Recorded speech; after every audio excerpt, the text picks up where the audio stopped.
ஒரு அல்லாஹ்வுடைய மார்க்கத்தில் இருக்கக்கூடிய ஒரு மனிதன் 2 நண்பர்களை பக்கத்திலே வச்சிருப்பான். அதான் உண்மையான நட்பும் கூட. ஒன்று, அந்த நண்பன் நல்ல நண்பனுக்குங்கிற அடையாளம் முதலாவது அவனுக்கு இருக்கக்கூடிய நலவுகள் அவன் சொல்றதை விட அவன் தப்பு செஞ்சா சொல்லி காட்டுவான். நீ தப்பு செய்யற திருத்திக்குன்னு சொல்லுவான். உங்களை ஒருத்தர் புகழ்ந்துகிட்டே இருக்கிறான்னா அவன் உண்மையான நண்பன் இல்லை. உங்க தவற சொல்றவன் மட்டும்தான் உங்களுடைய உண்மையான நண்பன். அவனை நீங்க பக்கத்துல வச்சுக்கோங்க. அதான் உங்க வாழ்க்கையை அடுத்த கட்டத்துக்கு கொண்டு போகும். நீ என்ன பண்ணா நல்லதாண்டா பண்ற மச்சான், நீ உன்ன மாதிரி இருக்குமா, நீ தாண்டா, உன்னை தவிர யாரான்னு சொல்லிட்டு அவன் சொல்லுவான்ல, அவன் உங்க நல்ல நண்பன் இல்ல. தப்பு செய்யும் போது தப்பான பாதையில போற, இது தப்பு, இதை விடு அப்படின்னு சொல்லுவான்ல, அவனை தேர்ந்தெடுத்துக்கோங்க.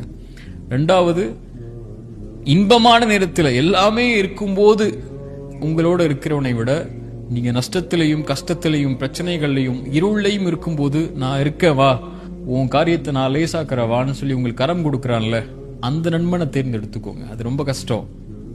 அல்லாஹ்ட்ட கேளுங்க.